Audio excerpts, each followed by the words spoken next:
vaksin PPG dalam jabatan kategori 2 tahun 2022. Perkenalkan, nama saya Anggi Ulgaris, mahasiswa PPG dalam jabatan kategori 2 tahun 2022, mahasiswa Universitas Negeri Jakarta dengan NIM 2003-220085. Saya mengajar di SMK Negeri 1 Simpang Renggiang, Kabupaten Belitung Timur. Hari ini, Selasa tanggal 13 Desember 2022, saya akan melaksanakan praktik pembelajaran UKIN di kelas 10 ATP dengan materi virus pada pembelajaran biologi. Mohon saran dan masukan dari Bapak Ibu semua untuk perbaikan pembelajaran berikutnya agar dapat memberikan yang terbaik untuk peserta didik. Demikian dari saya. Assalamualaikum warahmatullahi wabarakatuh. Assalamualaikum warahmatullahi wabarakatuh. Gimana kabarnya hari ini? Ya, alhamdulillah. Nah, untuk pertama-tama silakan scan dulu barcode kehadirannya seperti biasa. Untuk melihat kehadiran kalian, silakan scan barcode yang sudah ditampilkan di PowerPoint tersebut. Itu untuk menunjukkan kehadiran kalian pada pagi hari ini.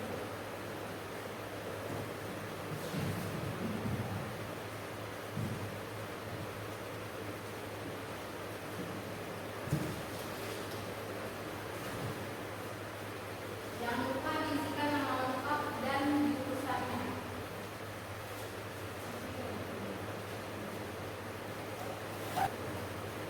Sudah diisi semua? Jangan sampai tidak mengisi, karena walaupun hadir, tapi kalau tidak mengisi barcode-nya berarti dikategorikan tidak masuk. Sudah? Oke, sudah lanjut.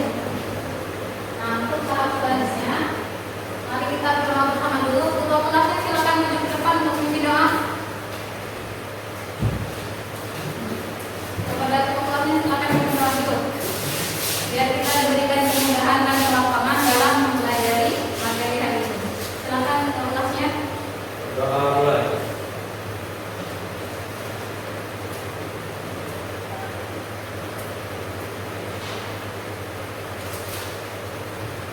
Doa selesai. Oke, terima kasih untuk ketua kelasnya. Nah, setelah kita bersama, hari ini yang tidak masuk siapa? Sekretaris. Kayaknya yang tidak masuk ini siapa? Adrali, Reni, Surya, terus dengan Mas Hendra. Ada alasan? Dia terus. Nah, sekarang kita ke persepsi dulu. Apa yang kalian pikirkan jika mendengar atau membaca kata berikut? Tuh, apa yang kalian pikirkan? Adil, boleh sebutnya apa dan apa yang kalian pikirkan jika ada kata Wuhan, nama kota? Kalau ini pernah mengalami? Belum pernah. Tapi pernah merasakan dampaknya? Nah, sekarang pertanyaan lanjutan. Tuh, siapa yang bisa menjelaskan hubungan antara Wuhan dan COVID-19? Apa hubungannya? Wuhan itu adalah kota pertama ditemukannya virus yang nama virusnya adalah corona virus atau lebih dikenal sebagai COVID-19. Sekarang ditanya, ada yang tahu kepanjangan COVID? Selama ini kalian bilang COVID bu, COVID bu. Apa kepanjangan COVID? Ada yang tahu kan? Apa kepanjangan dari COVID? COVID, corona, virus, disease, corona virus disease, singkat menjadi COVID. Terus angka 19-nya itu apa maksudnya? Karena dia ditemukan atau terjadi pada tahun 2019. Itu alasan kenapa namanya COVID-19.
Virus digolongkan ke dalam makhluk hidup karena titik-titik. Ambil. A. Karena virus dapat bereplikasi atau membedakan diri. Bereplikasi itu nama lainnya adalah bereproduksi alias berkembang. Oke, itu 3 pertanyaannya. Terima kasih sudah berpartisipasi. Atas nama Safina, Akun, dan tesnya selesai. Lanjut. Nah, ini adalah tujuan untuk pembelajarannya. Ada yang mau bantu Ibu? Siapa yang mau membacakan tujuan pembelajarannya? Safina, silakan. Tujuan pembelajaran kali ini adalah pembelajaran berbasis masalah, yaitu ngobrol, bahasa, dengan perbicaraan, feedback, diskusi, tanya jawab, penugasan, dan presentasi, serta didik mampu menganalisis struktur atau karakteristik virus, menganalisis replikasi virus, menyajikan hasil diskusi, melalui presentasi, dan mengerti dengan baik dan cepat. Oke, itu adalah tujuannya. Jadi pertama kita itu akan menganalisis struktur atau karakteristik dari virus. Yang kedua kita akan menganalisis replikasi virus atau lebih tepatnya reproduksinya seperti apa. Lalu kita akan menyajikan semua hasil diskusi tersebut dalam bentuk presentasi dan juga dalam pembuatan mapping seperti yang minggu kemarin. Sudah tujuan pembelajaran kita pada pagi hari ini. Untuk modelnya kita akan. Nah, kalau ada pertanyaan, virus itu makhluk hidup atau makhluk mati atau makhluk tak hidup? Ini makhluk hidup menurut ini. Eman, menurut Eman virus itu makhluk hidup atau tak hidup? Hidup. Tak hidup. Safina? Hidup. Oke, berarti ada satu jawab tak hidup, selebihnya menjawab hidup. Kita lihat jawabannya.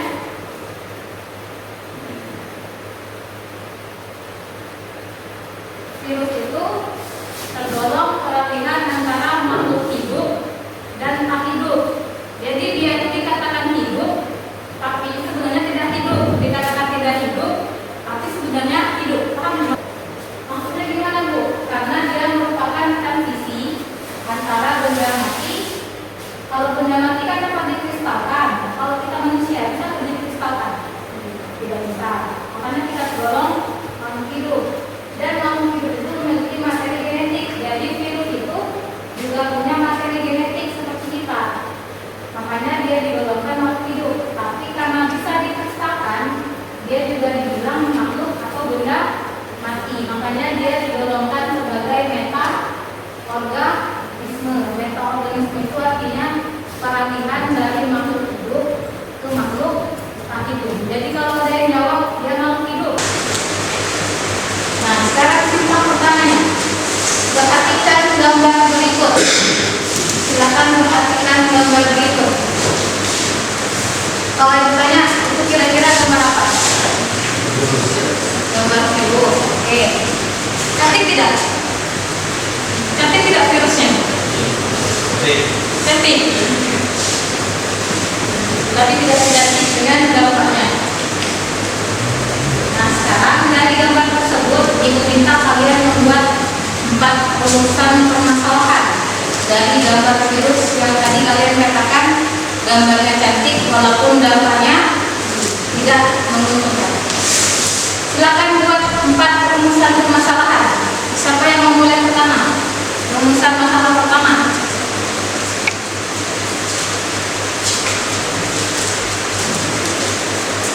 Siapa? Ya, ini silakan. Apa nama virus pada gambar? Oke, itu pertanyaan pertama. Pertanyaan kedua, ini bagaimana bentuk virus tersebut? Oke, bentuknya seperti apa? Rumusan ketiga. Terdiri atas bagian apa saja tubuh virus tersebut. Terdiri atas bagian apa saja tubuh virus tersebut.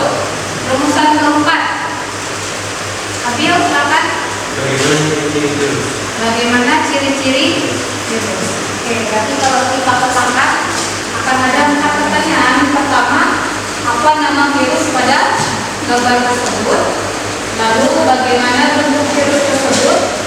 Dan ketiga, bagian tubuhnya terdapat apa saja?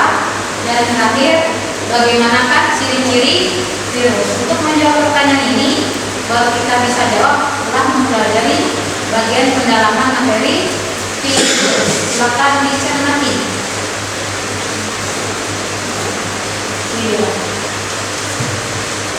Virus itu berasal dari bahasa Latin virion, yang artinya racun. Kenapa dia dikatakan racun? Ayo. Kenapa dia dikatakan racun? Kenapa virus itu dikatakan racun? Karena atau bisa bentuk, kenapa? Karena hampir semua jenis virus dapat menyebabkan penyakit baik pada manusia, tumbuhan, maupun hewan. Jadi dia dikatakan racun karena bisa menyebabkan penyakit atau dampak buruk baik pada manusia, hewan maupun pada tumbuhan. Kira-kira ada nggak satu saja manfaat dari virus yang kalian tahu? Kira-kira virus itu ada tidak manfaatnya? Apa semuanya menyebabkan penyakit?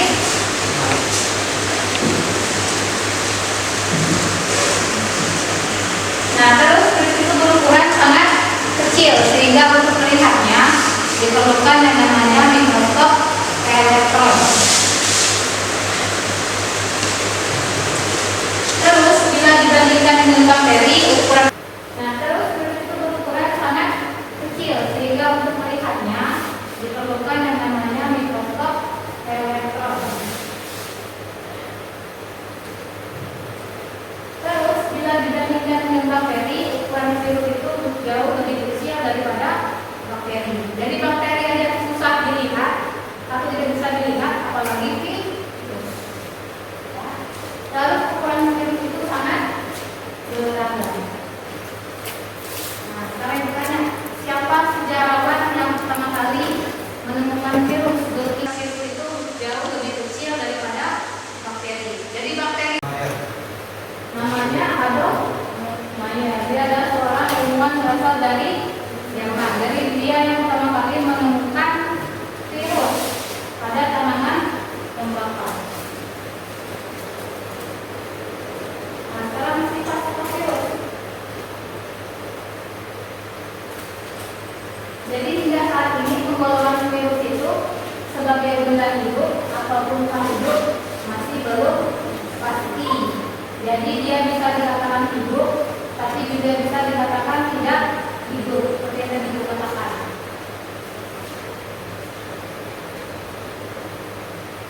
Nah, ini alasan pertama kenapa virus itu dikatakan benda mati. Pertama, karena dia tidak punya sel. Beda dengan kita itu punya sel. Tapi kalau virus tidak punya sel, karena tidak punya sel, makanya dia disebut sebagai aseluler. Jadi ditanya sekarang bagaimana caranya virus yang tidak punya sel bisa bertahan hidup. Ini bagaimana caranya virus yang tidak punya sel tapi bisa bertahan hidup atau berkembang biak? Caranya gimana? Kalau kita kan punya sel kan, karena kita punya sel, kita bisa berkembang biak. Sementara virus kita punya, tapi tadi dikatakan dia bisa berkembang biak, bisa berevolusi. Caranya gimana? Caranya gimana? Bagaimanakah cara virus berkembang biak sementara dia tidak memiliki sel? Gimana? Bagaimana caranya?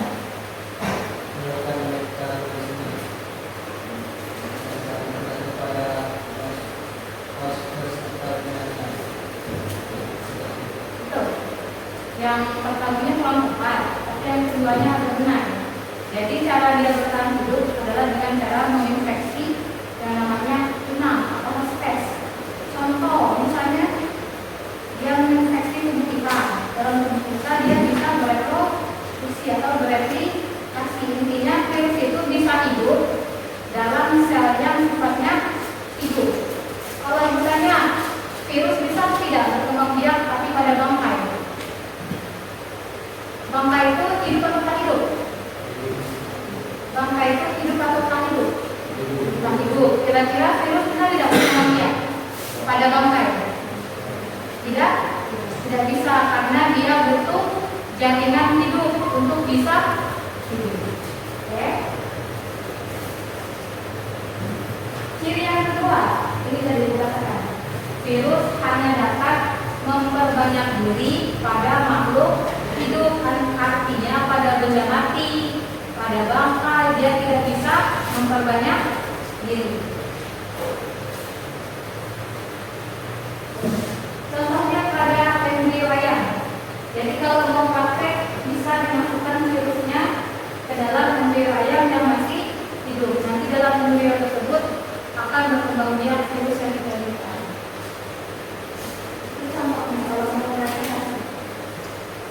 Terus kalau kita manusia kan punya DNA, punya RNA. Kalau virus hanya punya salah satu. Jadi kalau dia sudah punya DNA, dia tidak akan punya RNA. Sebaliknya kalau sudah punya RNA, dia tidak akan punya DNA. Dia hanya punya salah satunya saja. Nah ini alasan kenapa dia disebut benda mati, karena dia bisa dikristalkan. Dikristalkan itu lebih condong kepada ciri mineral, bukan ciri dalam makhluk hidup. Sekarang untuk virus. Virus yang pertama ada yang berbentuk bola. Contohnya pada apa? Ini yang bentuk bola. Contohnya pada virus HIV dan juga virus influenza alias flu. Terus virus yang kedua ini yang bentuk batang. Contohnya pada TNV. Ada yang tahu TNV apa? Singkatan TNV. Antum tahu nggak? TNV, tobacco mozaik virus alias virus yang menyerang tanaman tembakau. Oke, nama virusnya TNV, tobacco mozaik virus. Bentuknya batang. Ini yang berbentuk huruf T. Misalnya bakteriophag. Jadi virus itu selain bisa menginfeksi manusia, tumbuhan, hewan, dia juga bisa menginfeksi bakteri. Namanya bakteriophag. Contoh bakterinya, kalau ditanya ke Safina coba. Kalau bakterinya dalam khusus kita, nama bakterinya apa? Dia kalau dalam pencernaan efeknya baik, tapi kalau sudah di luar tubuh kita bisa jadi jahat. Nama bakterinya apa? Tahu bakteri E. coli tidak? E. coli, Escherichia coli namanya. Jadi itu bakteri kalau dalam khusus kita manfaatnya baik, tapi kalau sudah keluar, misalnya dalam bentuk feses alias kotoran alias tinja, dia bisa berdampak. Jadi dia bisa menginfeksi bakteri tersebut. Nama bakterinya bakteriophag. Terakhir, bentuknya ada yang berbentuk polihedral atau segi banyak. Coba ulangi, ambil. Tadi ada berapa bentuk? Yang pertama bentuk bola. Yang kedua bentuk tabung atau batang. Yang ketiga bentuk bakteriophag atau bentuk T. Yang terakhir berbentuk polihedral atau segi banyak. Ya. Nah, nanti keluar pas post test. Nah, ini struktur tubuh dari bakteriophag atau virus. Jadi dia terdiri atas yang namanya bagian kepala, bagian leher, dan bagian ekor. Dia tiga bagian, ada kepala, leher, ekor. Kalau kepalanya berbentuk segimana?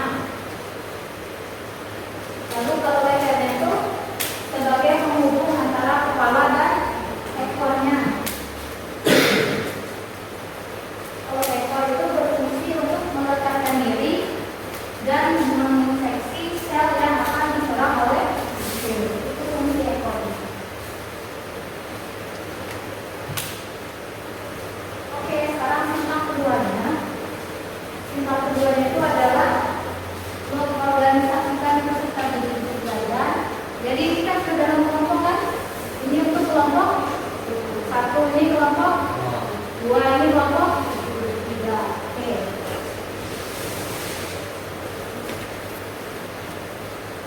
Nah, itu sudah kelompoknya silakan. Ini teman. Teman. Terus ini kelompok satu. Ini untuk kelompok tiga.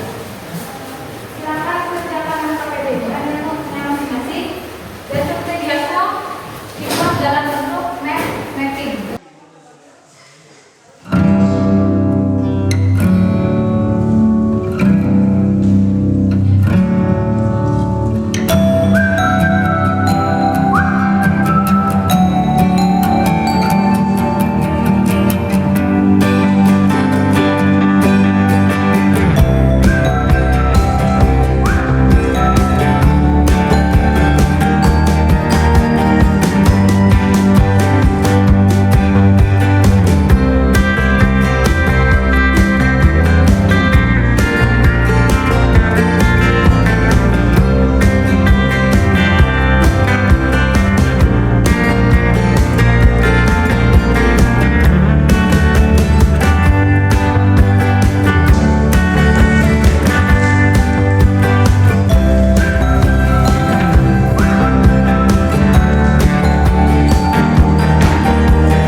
Assalamualaikum warahmatullahi wabarakatuh.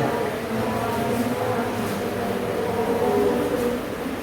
kami dari Bapak, dari saya Hamzah, dari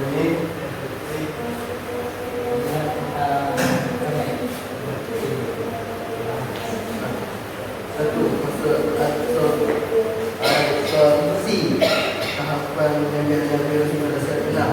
Dua masuk injeksi masuk virus satu user disosial dan masuk data dalam sebelum juga masuk penggabungan masuk mencapai dengan virus tiga masuk virus itu isolasi. Empat masuk pembelahan masuk merupakan proses pembelahan sel bakteri untuk menggunakan materi genetika. Pertama namanya Asumsi. tahap kedua injeksi, tahap ketiga ada penggabungan, lalu Pembelahan, pemisahan, aktivasi, eplikasi, sintesis, replikasi, pemberanitan, dan terakhir ada yang namanya proses sintesis. Dia ada 10 tahapan atau 10 fase. Ada pertanyaan atau tambahan dari kelompok 1 dan 3? Jelas tidak? Penjelasan dari kelompok 1 ada berapa tahap tadi?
Siklus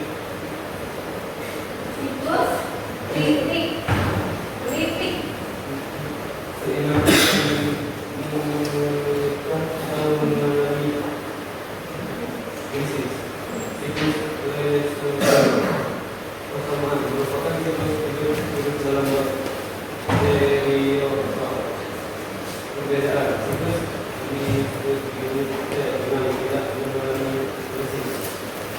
Itu perbedaan dari siklus fisik dan isogenik. Ada tambahan dari kelompok 1 dan 2? Tidak? Jelas? Silakan kelompok 3.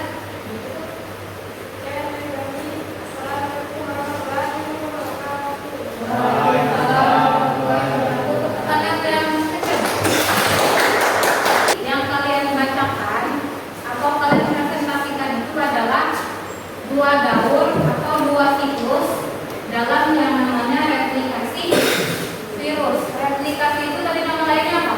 Replikasi. Replikasi alias reproduksi virus atau cara virus memperbanyak diri. Dia itu bisa memperbanyak diri dengan dua daur atau dua siklus. Nama siklusnya apa? Siklus litik dan siklus isogenik. Ini perbedaannya. Replikasi virus itu bisa dengan dua cara. Ada yang namanya daur litik atau siklus litik, dan juga daur isogenik atau siklus isogenik. Dia bisa dengan dua siklus atau daur. Ini contoh yang daur atau siklus litik yang tadi kalian presentasikan. Dia ada berapa fase di situ? Coba diperhatikan, ada berapa fase? Ada 7 fase yang sudah dikembangkan. Fase pertama namanya absorpsi atau penyerapan. Fase kedua namanya injeksi. Injeksi itu kayak menyuntikkan, injek. Lalu yang fase ketiga ada replikasi. Yang keempat sintesis. Yang kelima replikasi. Yang perhatikan yang ketujuh ada fase ada 10. Tahap pertama namanya absorpsi alias penyerapan. Tahap kedua injeksi. Tahap ketiga penggabungan. Tahap keempat pembelahan. Kelima pemisahan. Keenam replikasi. Yang ketujuh sintesis. Kedelapan replikasi. Kesembilan perhatikan. Yang terakhir juga sintesis. Ada yang sama dan masuk ke bagian ini. Tadi di awal kita sudah membuat 4 rumusan permasalahan. Rumusan yang pertama, tadi ada pertanyaan yang membuat rumusan. Apa Bu nama gambar virus yang ada di kelompok tadi? Siapa yang bisa menjawabnya? Kita sudah mengerjakan. Apa nama virus pada gambar yang tadi Ibu tunjukkan? Nama virusnya? Ayo. Itu adalah gambar dari virus corona atau COVID-19. Itu rumusan pertamanya, analisisnya. Tadi juga ada yang bertanya. Ini adalah virus corona atau COVID-19. Gambarannya. Rumusan nomor 2. Tadi bagaimana bentuk virus tersebut? Ada yang bertanya jawabannya Abil. Dia berbentuk bola. Nah, teman, tadi selain berbentuk bola, virus itu masuknya 3 bentuk. Bentuk apa saja? Tadi virus ada 4 bentuk selain bola. Ada bentuk ada bentuk T, ada bentuk batang, satu lagi polihedral atau segi. Ini banyak, berarti dia berbentuk bola, berbentuk patah, berbentuk huruf T, dan juga berbentuk polihedral atau segi banyak. Rumusan nomor 3 ada pertanyaan. Terdiri atas bagian apa saja tubuh virus tersebut? Yang tersebut terdapat penunjukan virus, transit,